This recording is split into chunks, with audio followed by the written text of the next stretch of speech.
السلام علیکم، حنیف دوامی اور آپ لوگ دیکھ رہے ہیں پروگرام دا عوامی شو۔ ناظرین، آج کا ہمارا یہ پروگرام بہت ہی اہم، بہت ہی خاص ہے۔ بالآخر ویسٹ زون کے ڈی آئی جی ناصر آفتاب کو تبدیل کر ہی دیا گیا۔ ان کی تبدیلی کی اندرونی کہانی کیا ہے؟ لمحہ بلمحہ جو تبدیلیاں ہوئی ہیں اس پر ہمارے نمائندہ خصوصی ہمراز راہی کی گہری نظر رہی۔ خود بہت سارے واقعات کی چشمدید گواہ رہے۔ انہوں نے جو آنکھوں دیکھا حال بیان کیا ہے وہ ناظرین میں آپ لوگوں کے ساتھ شیئر کرنے کی کوشش کروں گا۔ پروگرام کا دورانیہ بڑھ سکتا ہے، لیکن واقعات کچھ اس طریقے سے ہے کہ انہیں بیان کیے بغیر بھی یہ پروگرام مکمل نہیں ہو سکتا۔ نادر مکسی قتل کیس۔ پروگرام کی شروع کرنے سے پہلے میں یہ عرض کرتا چلوں کہ جب میں نے ان پروگراموں کا سلسلہ شروع کیا تھا نادر مکسی کے حوالے سے، تو میں نے یہ بات بڑے زور دے کر کہی تھی کہ یہ جو قتل کیس ہے، یہ قتل کیس سندھ پولیس میں ایک نئی تاریخ رقم کرنے کا باعث بنے گا۔ اور کیس کی جو تفتیش شروع ہوئی، تفتیش کے شروع ہوتے ہی جو ہے تاریخ رقم کرنے کا سلسلہ شروع ہو چکا تھا۔ پہلی تاریخ جو رقم کی تھی وہ ویسٹ زون کے ویسٹ کے ڈسٹرکٹ کے جو ایس ایس پی تھے فرخ رضا کی تبدیلی سے اس تاریخ کی رقم کرنے کی شروعات ہو گئی تھی۔ اس کے بعد دوسرا بڑا ڈینٹ پڑا تھا، وہ خود سندھ پولیس کے آئی جی غلام نبی میمن کی جو ہے جبری چھٹی پر انہیں ایک ہفتے کے لیے بھجوائے جانا تھا۔ یہ بہت بڑا ڈینٹ تھا۔ اور اس کے بعد سب سے بڑا ڈینٹ جو پڑا ہے وہ اب خود ویسٹ زون کے ڈی آئی جی ناصر آفتاب کی تبدیلی کی شکل۔ آج کی جو یہ تبدیلی ہے، یہ جو آج کی جو ڈیولپمنٹ ہے، یہ بہت ہی بڑی تبدیلی ہے۔ اگر میں یہ کہوں کہ آج صحیح معنوں میں جو ہے نادر مکسی قتل کیس کی تفتیش جو ہے وہ شروع کر دی گئی ہے تو غلط نہیں ہوگا۔ آج ہی کے دن جو ہے جہاں ایک طرف ویسٹ زون کے ڈی آئی جی ناصر آفتاب کی تبدیلی کا پروانہ جاری ہوا، اسی وقت جو ہے خود اس کیس کے جو تفتیشی افسر ہیں پریڈی کے ڈی ایس پی ملک صفدر نے 725/2022 میں جو ایک ایف آئی آر جو درج ہوئی اس نادر مکسی کے پولیس مقابلے سے متعلق، اس پولیس مقابلے میں جو جس پولیس پارٹی کو وہاں موقع پہ دکھایا گیا تھا، یعنی کہ اے ایس آئی ممتاز اور دوسرے جو ہیڈ کانسٹیبل تھے، کانسٹیبل عامر رسول، کانسٹیبل قاسم اور کانسٹیبل محسن، یہی پولیس پارٹی جو ہے پھر دوسری جو ایف آئی آر تھی 725/2022، یعنی جس میں خود نادر مکسی کی والدہ شمع بی بی مدعیہ تھی، اور اسی پولیس پارٹی کو جو ہے ملزم بنا دیا گیا قتل کا۔ صرف 2 ناموں کا اس میں اضافہ کر دیا گیا تھا، ایک ہیڈ کانسٹیبل غلام یاسین نیازی اور کانسٹیبل عمیر۔ باقی وہی پولیس پارٹی جو کہ 725 میں تھی، وہی پولیس پارٹی 731 میں انہیں پھر ملزم بنا دیا گیا۔ آج ڈی ایس پی ملک صفدر نے ان چاروں پولیس والوں کو جو ہے اس مقدمے سے بری کر دیا، انہیں کلین چٹ دے دی، انہیں جو ہے اس میں سے خارج کر دیا کہ یہ بے گناہ تھے، ان کا اس قتل کیس سے کوئی لینا دینا نہیں، کوئی ان کا تعلق نہیں۔ تو یہ ایک بہت بڑی تبدیلی ہوئی آج ویسٹ زون کے ڈی آئی جی ناصر آفتاب کی تبدیلی کے ساتھ۔ اب ہم بات کریں گے کہ ان کی تبدیلی کی اندرونی کہانی کیا بنی۔ نادر مکسی قتل کیس کے بعد جو ہے پاکستان پیپلز پارٹی کے معروف رہنما نادر مکسی رکن سندھ اسمبلی، جن کا تعلق لاڑکانہ سے ہے، مکسی قبیلے کے اس وقت کرتا درتا بتائے جاتے ہیں، انہوں نے جو ہے نادر مکسی کے اس بے ایمانہ اغوا اور قتل پر بہت شور مچایا، بڑا واویلا مچایا، اور انہوں نے جو ہے اس پر کارروائی کرنے کی بھی اپیل کی تھی سندھ حکومت سے۔ اب گزشتہ روز کیا ہوا کہ انہوں نے جو ہے وہ ایک جرگے کا انعقاد کیا، یا کوئی ان کے گھر میں جو ہے کوئی اس سلسلے میں کوئی میٹنگ چل رہی تھی، اور اسی سلسلے میں جو ہے خود ویسٹ زون کے سابقہ ایس ایس پی فرخ رضا کو وہاں بلوایا گیا تھا۔ ان سے اس بارے میں معلومات حاصل کی کہ بھئی اس میں آپ یہ بتائیں کہ یہ واقعہ کیا ہے اور اس میں آپ کا کیا رول ہے۔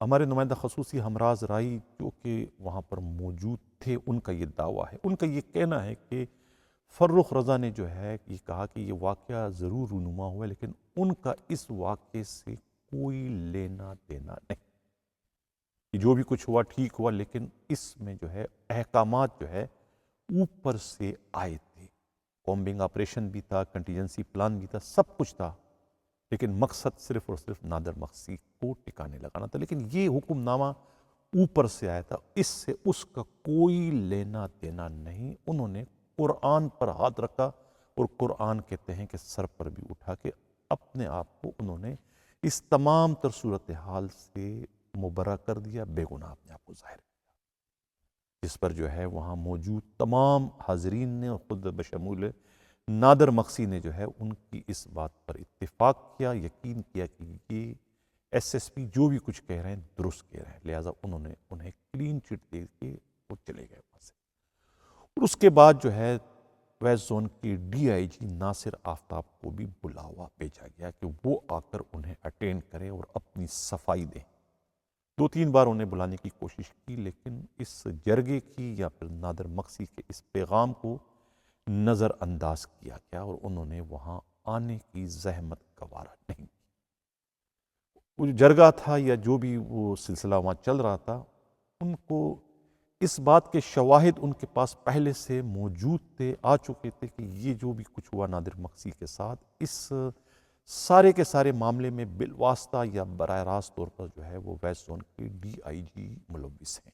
تمام انگلیاں جو ہے وہ چاہے پولیس کی تفتیش کی ہو یا پھر خود مقتول کے ورثاء، ان کے جو رفقا اور علاقے کے لوگوں کا جو کہنا تھا، وہ سب کی انگلیاں، سب کے اشارے، سب جو ہے نا وہ الزامات ویسٹ زون کے ڈی آئی جی پر ہی لگ رہے تھے۔ اس لیے انہیں بلانے کی کوشش کی گئی تھی تاکہ وہ بھی اپنی صفائی پیش کر سکیں، لیکن جب وہ نہیں پہنچے تو جو شبہات ان کے متعلق تھے، ان کے نہ آنے سے ان شبہات کو جو ہے مزید تقویت ملی۔ اس کے بعد جو ہے کہتے ہیں کہ نادر مقصی انتہائی جلال میں آ گئے، غصے میں آ گئے، اور وہاں موجود دوسرے رفقا نے بھی ان پر زور دیا کہ بھئی یہ اب معاملہ کھل چکا ہے کہ اس میں کون ملوث ہے۔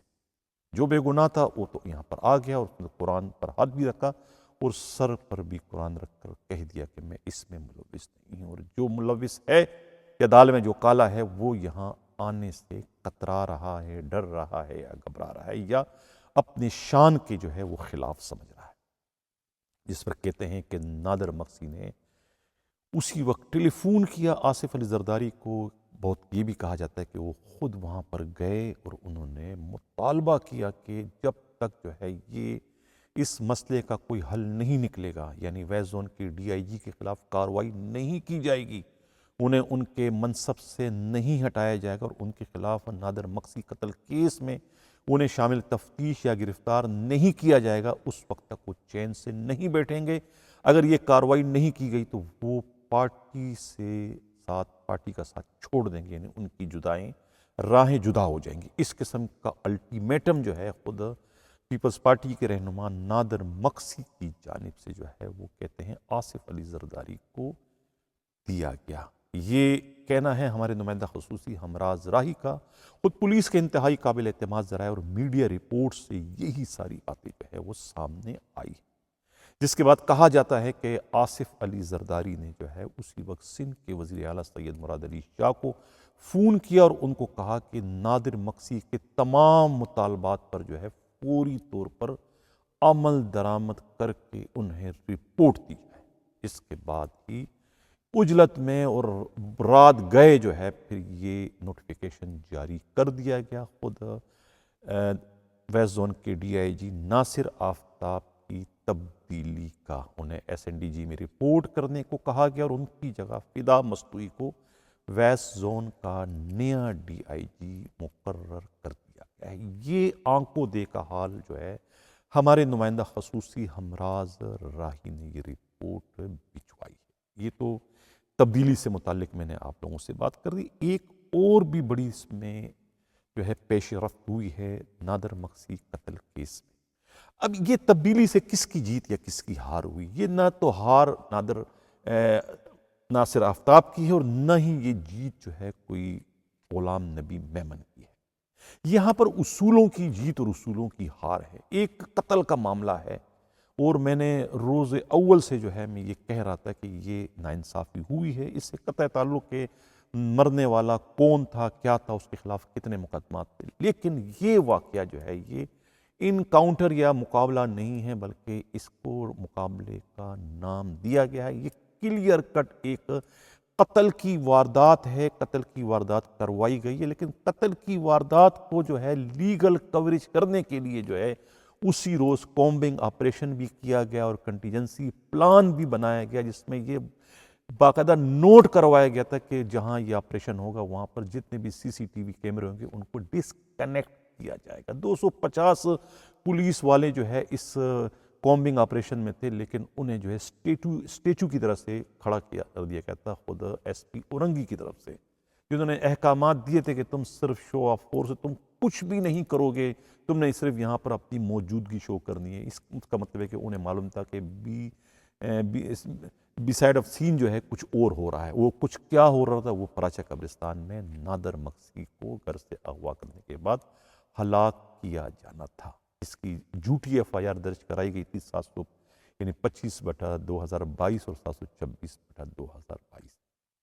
اب جبکہ 3 کانسٹیبلوں کے 164 کے بیانات بھی ہو چکے ہیں، جس میں جو ہے وہ مدثر، امتیاز اور اسماعیل وہ کہہ چکے تھے کہ بھئی یہ جو ہے اس کو وہاں پراچہ قبرستان میں جو ہے گاڑی سے نکالنے کے بعد ہیڈ کانسٹیبل جو ہے نیازی اور عمیر، انہوں نے 3 گولیاں مار کے ہلاک کیا ہماری نظروں کے سامنے۔ اب یہ شریک کے جرم تو ہیں تینوں کانسٹیبل، لیکن نامعلوم وجوہات کی بنا پر جو ہے ڈی ایس پی جو پریڈی کے ہیں جو تفتیش کر رہے ہیں ملک صفدر، انہوں نے جو ہے انہیں صرف اور صرف موقع کا گواہ بنانے پر اکتفا کیا۔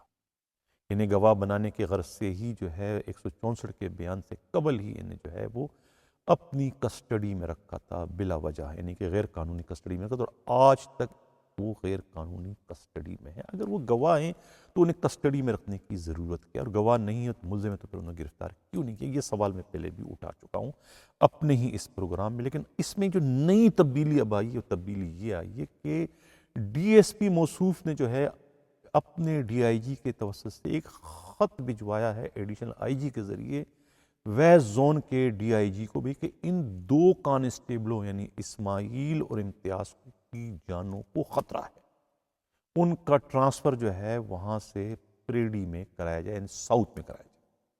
اب انہوں نے یہ تو کہہ دیا کہ ان کی جانوں کو خطرہ ہے، لیکن کس سے خطرہ ہے اس کا کوئی انہوں نے انکشاف نہیں کیا۔ بھئی جس سے خطرہ ہے تو اس کو مینشن کرو اور اس کے خلاف مقدمہ درج کیا جائے، کیوں نہیں کر رہا ہے ایسے؟ خطرہ ہے تو کس سے خطرہ ہے اور اس کے خلاف مقدمہ کرو۔ کیا خطرہ ویسٹ زون کے ڈی آئی جی سے ہے؟ کیا خطرہ ویسٹ کے سابقہ ایس ایس پی فاروق رضا سے ہے؟ ان کا تو ٹرانسفر ہو چکا ہے، خود ڈی آئی جی کا بھی ٹرانسفر۔ پھر خطرہ کس سے ہے؟ خطرہ ہے بھی کہ نہیں؟ لیکن یہ لیٹر جو آپ اس پر اسکرین پر دیکھ رہے ہیں، یہ لیٹر جو ہے بھجوایا گیا تھا، اور پھر پتہ چلا کہ وہ اس لیٹر پر جو ہے ویسٹ ڈسٹرکٹ کے ایس ایس پی نے باقاعدہ عمل درآمد کرتے ہوئے ان دونوں کانسٹیبلوں کو، جن کی پوسٹنگ سرجانی ٹاؤن تھانے میں ہے، انہیں وہاں سے ریلیف کر دیا گیا، اور اب معلوم ہوا کہ ان کی پوسٹنگ ساؤتھ میں کر دی گئی ہے، اور ساؤتھ میں کروانے کا مقصد ان کی پوسٹنگ جو ہے پریڈی میں کروا کر انہیں اپنے ساتھ ڈیوٹی پر رکھنا ہے اپنی نظروں کے سامنے، تاکہ انہیں کوئی نقصان نہ پہنچ سکے۔ اب یہ اس کی حقیقت کیا ہے، اس پر ہمارے نمائندہ خصوصی ہمراز رائی نے جب ریسرچ کیا تو ان کو یہ معلوم ہوا کہ بھئی یہ ڈی ایس پی موصوف کو یہ خطرہ ہے، یہ اندیشہ ہے کہ جو بیان ان سے وہ ریکارڈ کروا چکے ہیں وہ کہیں اپنے بیانوں سے منکر نہ ہو جائے، منحرف نہ ہو جائے۔ اسی وجہ سے جو ہے اپنے یقین کو بڑھانے کے لیے ہی جو ہے وہ انہوں نے ان کا یہاں ٹرانسفر کرا، اور اس کے لیے ڈرامہ انہوں نے رچایا کہ بھئی ان کی جانوں کو خطرہ ہے۔ ان کی جانوں کو کوئی خطرہ نہیں. کیا وہ 24 گھنٹے پریڈی تھانے میں رہیں گے؟ کیا وہ اپنے گھروں کو نہیں جائیں گے جبکہ ان کے گھر ویسٹ ڈسٹرکٹ میں ہے؟ تو کیا وہ نہیں جائیں گے؟ کیا گھر جائیں گے تو ان کو خطرہ گھر جا کے نہیں ہوگا کہ یا ان کو ٹرانسفر کے ساتھ ساتھ وہ انہیں یہاں سرکاری کوارٹر بھی الاٹ کر کے دیں گے کیا؟ یہ ایک ٹوپی ڈرامہ ہے ڈی ایس پی کی طرف سے، محض اپنے جھوٹ کو ایک طریقے سے سچ ثابت کرنے کے لیے. اگر ان میں اتنی ہمت یا جرت ہے تو وہ ظاہر کر دینا کہ ان کانسٹیبل اسماعیل کو اور کانسٹیبل جو ہے امتیاز کو کس سے خطرہ ہے. اس کا انہوں نے اظہار نہیں کیا، لیکن وہ جو چاہ رہے تھے وہ اپنے اس مقصد میں کامیاب ہو گئے. انہوں نے ان دونوں کا ٹرانسفر جو ہے ویسٹ زون سے جو ہے یہاں اپنے ساؤتھ میں کروا دیا ہے. اب اس میں جو ہے جو بورڈ بنایا گیا تھا اس تفتیش کے لیے ایڈیشنل آئی جی کراچی نے، یعنی کہ D I G south Sharjeel Naeem کی سربراہی میں، اور خود اس میں ملیر ڈسٹرکٹ کے S S P Irfan Bahadur تھے اور ویسٹ ڈسٹرکٹ انویسٹیگیشن کے راؤ اسلم تھے. اب ڈی آئی جی ساؤتھ بھی تبدیل ہو گئے. ملیر کے ایس ایس پی عرفان بہادر چھٹی پہ گئے ہوئے اور خود ویسٹ ڈسٹرکٹ کے ایس ایس پی جو ہے راؤ اسلم، ان کا ٹرانسفر ہو گیا. تو بورڈ تو آٹومیٹک ختم ہو چکا ہے، ٹیم ختم ہو چکی ہے. اب اس ٹیم جو ہے جو تفتیش کر رہے ہیں اس وقت ڈی ایس پی ملک صدر، وہ تو خود ڈی آئی جی ساؤتھ کی بیہاف پر جو ہے تفتیش کر رہے تھے. کیا ایڈیشنل آئی جی کراچی جو ہے کوئی نئی ٹیم بنانے کا اعلان کریں گے، یا کہ ایٹومیٹکلی جو ہے یہ ساؤتھ کے جو ڈی آئی جی ہیں وہ اس ٹیم کا حصہ بن چکے ہیں، اور خود ملیر کے جو ایس ایس پی ہیں وہ حصہ بن چکے ہیں، اور جو اب اورنگی کے جو ویسٹ کے جو نئے انویسٹیگیشن کے ایس ایس پی ہیں وہ اس کا حصہ بن چکے ہیں؟ کوئی تو اس کنفیوژن کو ختم کرے، اس کو واضح کرے کہ بھئی یہ تفتیشی جو ٹیم ہے اس کی اس وقت لیگل پوزیشن کیا ہے، کون کیسے تفتیش کر رہا ہے. کیا صرف اور صرف جو ہے ایک رینکر ڈی ایس پی ملک صفدر پر ہی سارا انحصار رکھا گیا کہ وہ اس اہم ترین کیس کی وہی تفتیش کریں گے، یا کہ معاملہ کہیں اور آگے بڑھے گا بھی کہ نہیں بڑھے گا؟ جبکہ خود ڈی ایس پی ملک صفدر جو ہے وہ اس ساری تفتیش میں انتہائی مشکوک، ان کا کردار متنازع ہو چکا ہے، اور ان پر کرپشن کے ایک دو نہیں لاتعداد الزامات لگ چکے ہیں. یعنی سب سے پہلے الزام تو یہ لگا تھا کہ جس کار کا، سفید کار کا اس میں ذکر کیا گیا تھا، جس میں جو ہے وہ انسپیکٹر بشیر نے جو ہے اور خود ہیڈ کانسٹیبل نیازی اور عمیر نے جو ہے وہ نادر مقصی کو گھر سے اغوا کیا تھا. وہ کار ایک ڈی ایس پی کی ملکیت ہے، ڈی ایس پی اس کے اونر ہے.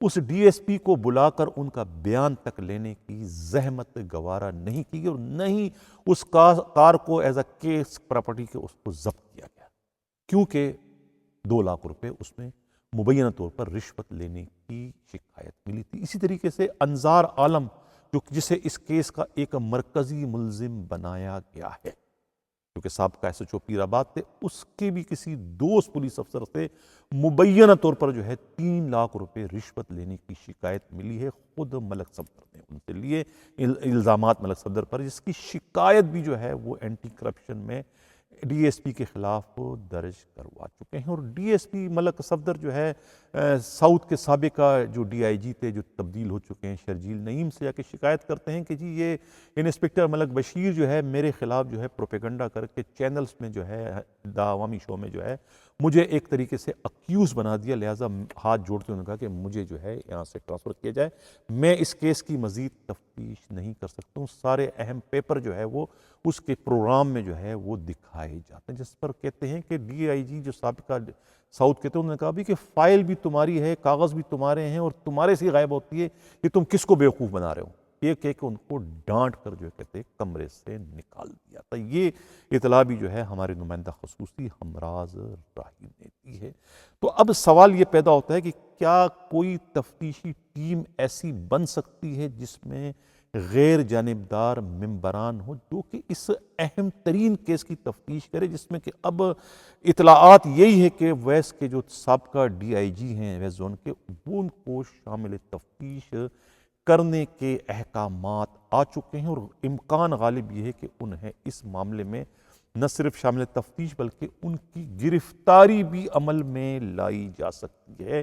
ضابطہ فوجداری کے دفعہ 201 اور 202 کے تحت۔ یہ انتہائی اہم ترین اطلاع بلکہ بریکنگ نیوز ہے، خود پولیس ہی کے انتہائی قابل اعتماد ذرائع نے ہمارے نمائندہ خصوصی ہمراز راہی کو دی تھی۔ میں پہلے پروگراموں میں کہہ چکا تھا کہ یہ جو نادر مقصی قتل کیس کی تفتیش ہے، یہ کیس جو ہے یہ سندھ پولیس میں ایک نئی تاریخ رقم کرنے جا رہا ہے۔ میں 2-3 مثالیں آپ لوگوں کے سامنے پیش کر چکا ہوں، اور خود 5-6 روز سے جو ہے سندھ پولیس کے جو آئی جی ہیں وہ اپنے دفتر نہیں آ رہے۔ کیا وجہ ہے ان کے دفتر نہ آنے کی؟ ایک تو سب سے بڑی وجہ جو ہے یہ نادر مقصی قتل کیس ہے۔ میں کل کے پروگرام میں کہہ چکا تھا کہ آئی جی سندھ جو ہے اس سارے کے سارے معاملے میں بہت زیادہ دلچسپی لے رہے ہیں۔ وہ 2-3 ممبروں سے جو ہے باضابطہ ملاقات کر کے ان سے رائے ان کی لے چکے ہیں، معلوم کر چکے ہیں کہ اس کی اصلیت کیا ہے، جس میں سے ایک ممبر نے تو کھل کے کہا کہ بھئی یہ سارا کا سارا کھیل جو ہے، اس سب کا سب جو ہے، یہ اس کا ماسٹر مائنڈ کوئی اور نہیں، خود ویسٹ زون کا ڈی آئی جی ہے۔ اگر انہوں نے یہ بھی کہا کہ میرے پاس شواہد ہے، اگر مجھے افسران بالا یعنی آئی جی سندھ اگر قید حکم دے تو میں اس ڈی آئی جی کو گرفتار کرنے سے بھی گریز نہیں کروں گا۔ کہتے ہیں کہ جب اس کی اطلاع بعد میں ویسٹ زون کے ڈی آئی جی کو ملی تو انہوں نے ٹیلی فون کر کے جو ہے خود ڈی ایس پی ملک صفدر کو جو ہے گالم گلوچ کی کہ میں تم کو نمٹ لوں گا۔ اس دمکی آمیز ٹیلی فون کی اطلاع بھی کہتے ہیں کہ ڈی ایس پی ملک صفدر نے بڑے افسروں کو دے دی کہ انہیں اب خود ویسٹ زون کے ڈی آئی جی سے اپنی جان کا بھی خطرہ ہے۔ یعنی کہ صورتحال ناظرین اتنی زیادہ خراب ہو چکی ہے نادر مقصی قتل کیس کے حوالے سے۔ بہرحال اس میں یہ ایک بہت بڑی تبدیلی ہے، بہت بڑی پیش رفت ہے کہ ویسٹ زون کے ڈی آئی جی کو بالآخر جو ہے وہ تبدیل کر دیا گیا ہے۔ میں پہلے پروگراموں میں کہہ رہا تھا کہ کراچی کے تینوں ڈی آئی جیز کی تبدیلی جو ہے وہ آئی جی کی تبدیلی کے بعد کی جائے گی، لیکن میری وہ اطلاعات جو ہے وہ غلط ثابت ہوئی، کیونکہ اس سے قبل ساؤتھ کی ڈی آئی جی کی تبدیلی ہو چکی تھی، اور اب جو ہے آج جو ہے ویسٹ زون کے ڈی آئی جی کی بھی تبدیلی عمل میں لائی جا چکی، اور کل یا پرسوں 1-2 دن میں جو ہے ایسٹ زون کے ڈی آئی جی کی بھی تبدیلی عمل میں لائی جائے گی، گرچہ ابھی نوٹیفیکیشن جاری نہیں ہوا ہے، لیکن غالب امکان یہ ہے کہ عثمان غنی صدیقی کو جو ہے وہ لک آفٹر کا چارج جو ہے وہ ایسٹ زون کے ڈی آئی جی کیسز سے دیے جانے کا امکان ہے۔ اب آئی جی سندھ کا کیا بنے گا؟ ایک تو اطلاع یہ ملی ہے کہ یہ جو 6000 پولیس اہلکاروں کو جو بھجوایا گیا ہے اسلام آباد میں لانگ مارچ کے رکوانے کے لیے، اس اہم ترین معاملے سے جو ہے خود کو محفوظ رکھنے کے لیے ہی سندھ کے آئی جی پچھلے 6 دنوں سے جو ہے دفتر نہیں جا رہے ہیں۔ اس وقت سندھ کے آئی جی کا چارج جو ہے وہ اے آئی جی فائنانس جو ہے مظہر شیخ کے پاس ہے۔ یہ تمام تر احکامات جو ہے وہ ان کے آرڈر سے ہی ہو رہے ہیں، یہ کہنا ہے خود پولیسی کے انتہائی قابل اعتماد ذرائع کا۔ لیکن اب جو ویسٹ زون کی ڈی آئی جی کی تبدیلی ہو چکی تو غالب امکان یہ کہ آج یا کل جو ہے وہ سندھ کے آئی جی جو ہے وہ دفتر کو جوائن کر لیں گے، یہ کہنا ہے پولیسی کے انتہائی قابل اعتماد ذرائع کا۔ اب سوال یہ پیدا ہوتا ہے کہ سندھ کا نیا آئی جی کون بنے گا؟ اب سندھ حکومت 2 حصوں میں اس وقت ڈیوائیڈ ہو چکی ہے۔ ایک گروپ جو ہے وہ امیر شیخ کو جو ہے وہ سندھ کا آئی جی بنانے کا خواہش مند ہے، ایک گروپ۔ اس پر میں کل بات کروں گا تفصیل سے کہ سندھ کا نیا آئی جی کون بننے جا رہا ہے۔ میرے پاس اس پر بہت ساری معلومات ہے، لیکن پروگرام کا چونکہ دورانیہ اس وقت بڑھ رہا ہے اور میرا پروڈیوسر جو ہے مجھے وہاں سے اشارے کر رہا ہے کہ آپ اس کو وائنڈ اپ کر دو، لہذا اس پر میں کل کے پروگرام میں بات کروں گا کہ سندھ پولیس کا نیا آئی جی کون بن سکتا ہے اور کس کی سی ایم سے کب ملاقات ہوئی اور ملاقاتوں میں کیا طے ہوا، اور دوسرا گروپ جو ہے وہ کس کو سندھ پولیس کا آئی جی بنانے کا خواہش مند ہے، اس پر بھی ہم بات کریں گے کل کے پروگرام میں۔ ناظرین اسی کے ساتھ اجازت چاہنے سے پہلے ایک بات اور کرتا چلوں کہ آج جو ہے وہ کوتوال شہر نے ایک پریس کانفرنس کی، جسے مجھے بھی دیکھنے کا اتفاق ہوا۔ اب سمجھ میں یہ نہیں آ رہا ہے کہ ایک واقعہ ہوا ہے، ایک لڑکی کے ساتھ ریپ ہوا، ریپ کے ملزمان پکڑے گئے، ملزموں کو گرفتار کرنا پولیس کی ذمہ واری میں شامل ہے، پولیس کی اس تمام کاموں کی تنخواہیں ملتی ہے، باری مراعات ان کو دی جاتی ہے، حکومت بڑا خرچ ان پہ کرتی ہے۔ پھر سوال یہ کہ اس قسم کے کارناموں پر جو ہے پولیس کو انعامات دینے کی، کرامات دینے کی ضرورت یا نوبت کیوں پیش آتی ہے؟ یہ کیا کھیل چل رہا ہے؟ پولیس والوں نے اگر یہ کس بچی کے ساتھ ریپ کے ملزمان پکڑ لیے تو کون سا بڑا کارنامہ کیا؟ تو ان کی ڈیوٹی میں شامل ہے، اس کے لیے اتنے لمبے چوڑے پریس کانفرنس کرنے کی ضرورت کیوں نوبت پیش آئی؟ پورا شہر لٹ رہا ہے، شہر میں 100 سے زیادہ ڈکیتی، لوٹ مار، چوری کی وجہ ہوتی ہے، اس میں سے اگر آٹے میں نمک کے برابر 5% اگر آپ ملزمان پکڑ لیتے ہیں تو اس پر آپ اتنا ڈول پیٹتے ہو کہ آپ نے بہت بڑا کارنامہ سر انجام دے دیا۔ ان لوگوں سے بھی تو ملے جو لوگ لٹ رہے ہیں، تباہ ہو رہے ہیں، برباد ہو رہے ہیں۔ کتنے کیس آپ کے پاس انٹریس ہے؟ ایک کیس اگر آپ نے ٹریس کر لیے تو آپ اس پہ اتنے شادیانے بجا رہے ہو، آپ انعامات سے نواز رہے ہو اپنے ان ماتحتوں کو جن کو ان تمام کارناموں کے عوض جو ہے تنخواہیں دی جاتی ہے، بھاری تنخواہیں ان کو مل رہی، تو اس پر جو ہے وہ اتنا زیادہ جو ہے اس پر جو ہے وہ ڈول پیٹا جا رہا ہے جیسے کہ کراچی پولیس نے کوئی بہت بڑا کارنامہ سر انجام دے دیا ہے۔ ناظرین، اسی کے ساتھ ہوں، اللہ حافظ۔